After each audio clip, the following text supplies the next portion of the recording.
warahmatullahi wabarakatuh. Perkenalkan, nama saya Kisha Maulidia Rabani dengan NIM C1C025095 dari Prodi S1 Akuntansi kelas R11. Sebelumnya saya di sini akan menjelaskan materi ke-6 dari Perpajakan 1, yaitu Surat Pemberitahuan atau SPT dan Surat Setoran Pajak atau SSP dalam Sistem Administrasi Perpajakan di Indonesia dengan dosen pengampu Ibu Nyimas Dian Maisyaro dan Bapak Wirmi Eka Putra. Sebelum masuk ke dalam materi, saya akan membahas latar belakangnya terlebih dahulu. Pajak merupakan sumber penerimaan negara yang penting untuk membiayai pemerintahan dan pembangunan nasional. Indonesia menerapkan self-assessment system, yaitu wajib pajak menghitung, menyetor, dan melaporkan sendiri pajaknya. Dalam pelaksanaannya terdapat sarana administrasi perpajakan, yaitu surat pemberitahuan atau SPT dan surat setoran pajak atau SSP. SPT digunakan untuk melaporkan perhitungan dan pembayaran pajak oleh wajib pajak, sedangkan SSP merupakan bukti pembayaran atau penyetoran pajak ke kas negara. Pemahaman yang baik mengenai SPT dan SPP sangat penting untuk menghindari kesalahan pelaporan serta sanksi administrasi. Masuk ke dalam materi pertama, yaitu penjelasan dari surat pemberitahuan atau SPT.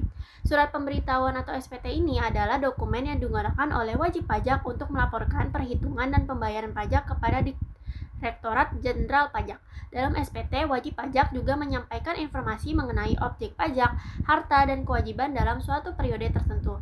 SPT sendiri menjadi sarana pelaporan resmi, sekaligus bentuk tanggung jawab wajib pajak dalam memenuhi kewajiban perpajakannya sesuai dengan ketentuan yang berlaku. Fungsi surat pemberitahuan atau SPT, sarana bagi wajib pajak untuk melaporkan dan mempertanggungjawabkan perhitungan pajak yang terutang. Yang kedua, menyampaikan informasi terkait kegiatan perpajakan wajib pajak dalam suatu periode. Bagi wajib pajak PPh, fungsi surat pemberitahuan adalah yang pertama, melaporkan pembayaran atau pelunasan pajak yang dilakukan sendiri atau melalui pemotongan atau pemungutan pihak lain. Yang kedua, melaporkan penghasilan yang menjadi objek pajak maupun bukan objek pajak. Dan yang terakhir, melaporkan harta dan kewajiban yang dimiliki dalam periode tertentu. Bagi pengusaha kena pajak atau PKP, surat pemberitahuan berfungsi melaporkan perhitungan PPN dan PNBM yang terutang, selanjutnya melaporkan pengkreditan pajak, masukan terhadap pajak keluaran, dan yang terakhir melaporkan pembayaran atau pelunasan pajak dalam satu masa pajak.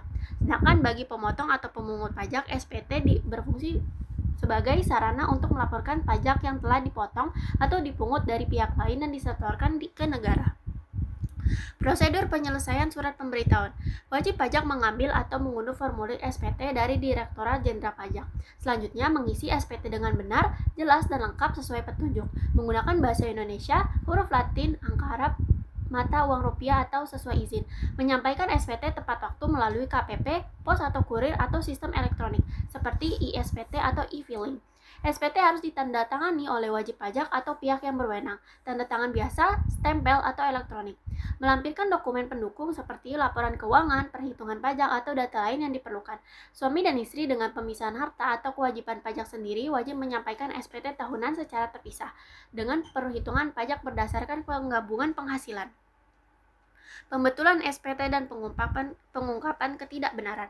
Wajib pajak dapat membetulkan SPT yang telah disampaikan atas kemauan sendiri sebelum dilakukan verifikasi atau pemeriksaan oleh Direktorat Jenderal Pajak. Jika pembetulan penyebat pajak terutang menjadi lebih besar, maka dikenakan sanksi administrasi berupa bunga atas kekurangan pajak. Wajib pajak juga dapat mengungkapkan ketidakbenaran pengisian SPT apabila terdapat perbedaan data yang memengaruhi, yang pertama jumlah pajak yang harus dibayar, kedua kerugian fiskal, ketiga harta, dan yang terakhir modal. Selain itu, pembetulan SPT dapat dilakukan setelah menerima dokumen perpajakan, seperti surat ketetapan pajak, keputusan keberatan, dan yang terakhir putusan banding atau peninjauan kembali. Pembetulan tersebut dapat dilakukan paling lama 3 bulan sejak dokumen diterima selama belum dilakukan pemeriksaan oleh DJP. Jenis SPT.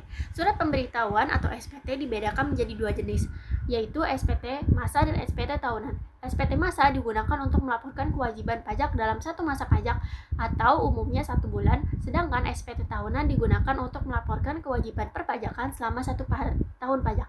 Jenis SPT meliputi SPT tahunan pajak penghasilan atau PPh untuk melaporkan penghasilan dan pajak terutang selama 1 tahun. Yang kedua, SPT masa yang terdiri dari SPT masa PPh, SPT masa PPN, SPT masa PPN bagi pemungut PPN. Selain itu, berdasarkan bentuk penyampaiannya, SPT dapat disampaikan dalam bentuk formulir kertas atau hard copy atau dokumen elektronik melalui sistem DJP.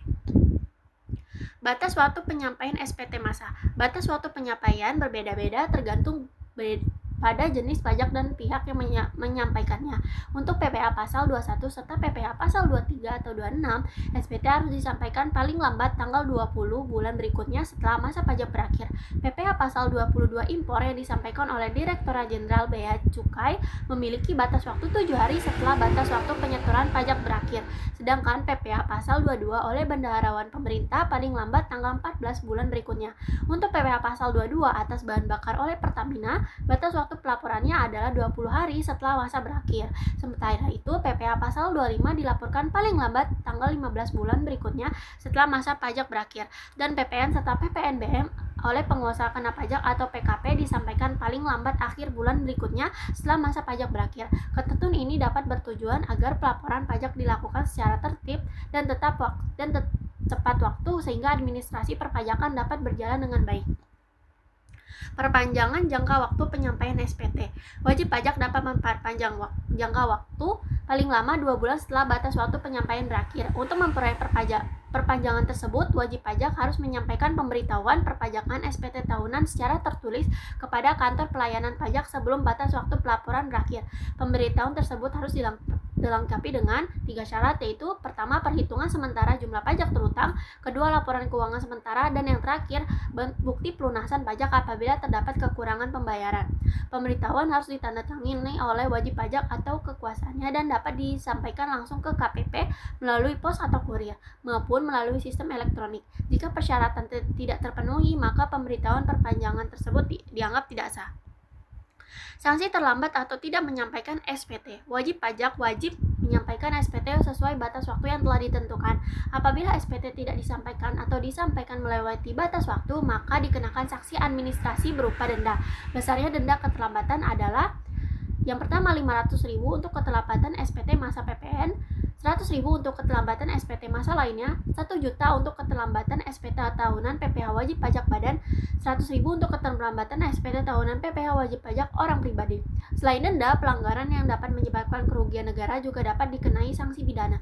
Namun, jika kesalahan terjadi karena kelalaian pertama kali, wajib pajak tidak dikenai pidana, tetapi wajib melunasi pajak yang kurang dibayar serta dikenakan kenaikan sebesar 200% melalui penerbitan SKPKB. Jenis sanksi pelanggaran SPT. Secara umum, sanksi atas pelanggaran penyampaian SPT meliputi sanksi karena kelalaian atau ALPA. Dapat dikenai pidana kurungan paling lama 1 tahun dan denda paling banyak 2 kali pajak yang kurang dibayar. Yang kedua, sanksi atas percobaan penyalahgunaan, misalnya penggunaan NPWP atau NPPKP tidak sah atau SPT tidak benar untuk memperoleh restitusi. Dapat dikenai pidana penjara paling lama 2 tahun atau denda paling banyak 4 kali jumlah restitusi. Yang ketiga, sanksi karena kesengajaan, seperti tidak mendaftarkan diri sebagai wajib pajak, tidak menyampaikan SPT, atau membuat pembukuan palsu. Dapat dikenai pidana penjara paling lama 6 tahun dan denda paling banyak 4 kali pajak terutang. Sanksi penyalahgunaan pelanggaran. Apabila pelanggaran diulangi dalam waktu 1 tahun, sanksi dapat menjadi 2 kali lipat. Sanksi pembetulan SPT. Jika pembetulan menyebabkan pajak terutang lebih besar, dikenakan bunga 2% per bulan maksimal 24 bulan. Syarat setoran pajak atau SSP. Surat setoran pajak atau SSP merupakan dokumen yang digunakan oleh wajib pajak sebagai bukti pembayaran atau penyetoran pajak ke kas negara. SSP memuat informasi penting seperti identitas wajib pajak, jenis pajak, masa atau tahun pajak, serta jumlah pajak yang dibayarkan. Penyetoran pajak dapat dilakukan melalui bank persepsi, kantor pos, atau sistem pembayaran pajak secara elektronik yang ditetapkan oleh pemerintah. Fungsi utama SSP adalah sebagai bukti resmi pembayaran pajak setelah memperoleh pengesahan atau validasi dari pihak yang berwenang. Dengan perkembangan teknologi, penyetoran pajak kini tidak hanya menggunakan formulir kertas, tetapi juga dapat dilakukan secara elektronik melalui sistem Direktorat Jenderal Pajak sehingga proses pembayaran menjadi lebih cepat, efisien, dan akurat. Jangka waktu pembayaran atau penyetoran pajak atau pajak massa. Beberapa ketentuan lainnya yaitu yang pertama PPh pasal 4 ayat 2 yang dipotong disetor paling lambat tanggal 10 bulan berikutnya, sedangkan yang dibayar sendiri paling lambat tanggal 15 bulan berikutnya. PHPA pasal 21, 23, dan 26 yang dipotong oleh pemotong pajak disetor paling lambat tanggal 10 bulan berikutnya. PPA pasal 25 dibayar paling lambat tanggal 15 bulan berikutnya setelah masa pajak berakhir. PPN serta PPN dan PPNBM dalam satu masa pajak disetor paling lambat akhir bulan berikutnya sebelum SPT masa PPN disampaikan. Pajak atas impor dilunasi bersamaan dengan pembayaran bea masuk atau saat penyelesaian dokumen impor. Ketentuan lain pembayaran pajak. Pajak yang terhutang berdasarkan surat penagihan pajak atau STP, SKPKB, SKPKBT, keputusan keberatan pembetulan, putusan banding atau peninjauan kembali harus dilunasi paling lama 1 bulan sejak tanggal diterbitkan. Apabila dalam SPT tahunan PPh terdapat kekurangan pembayaran, maka kekurangan tersebut harus dilunasi terlebih dahulu sebelum SPT disampaikan kepada Direktorat Jenderal Pajak. Jika jatuh tempo pembayaran bertepatan dengan hari libur atau hari Sabtu, maka pembayaran dapat dilakukan pada hari kerja berikutnya.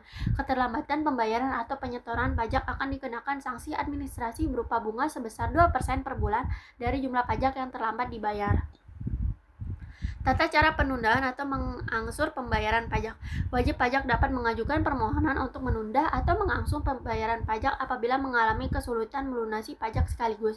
Permohonan tersebut diajukan secara tertulis kepada Direktorat Jenderal Pajak atas pajak yang tercantum dalam STP, SKPKB, SKPKBT, keputusan pembetulan, keputusan keberatan, putusan banding, peninjauan kembali, maupun PPh pasal 29 yang menambah jumlah pajak terhutang. Permohonan harus disampaikan paling lambat 9 hari kerja sebelum jatuh tempo dengan melampirkan alasan yang jelas, bukti pendukung, serta jaminan seperti garansi bank, dokumen kepemilikan barang, penanggungan pihak ketiga, sertifikat tanah atau sertifikat deposito. Selanjutnya DJP akan menilai permohonan dan menerbitkan keputusan berupa persetujuan seluruhnya, sebagian, atau penolakan paling lama 7 hari kerja sejak permohonan diterima. Jika dalam jangka waktu tersebut tidak ada keputusan, maka permohonan dianggap disetujui. Kesimpulan dari materi yang sudah saya jelaskan adalah surat pemberitahuan SPT dan surat setoran pajak atau SSP merupakan bagian penting dalam administrasi perpajakan di Indonesia. SPT digunakan oleh wajib pajak untuk melaporkan perhitungan, pembayaran, serta informasi yang berkaitan dengan kewajiban perpajakan kepada Direktorat Jenderal Pajak. Sementara itu, SSP berfungsi sebagai bukti resmi pembayaran atau penyetoran pajak ke kas negara melalui bank atau kantor pos yang ditunjuk oleh pemerintah.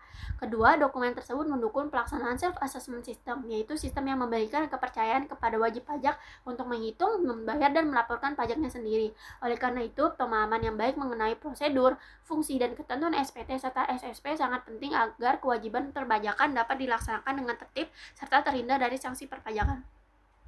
Terima kasih, itu saja yang saya sampaikan. Mohon maaf apabila ada kesalahan, semoga bermanfaat. Wassalamualaikum warahmatullahi wabarakatuh.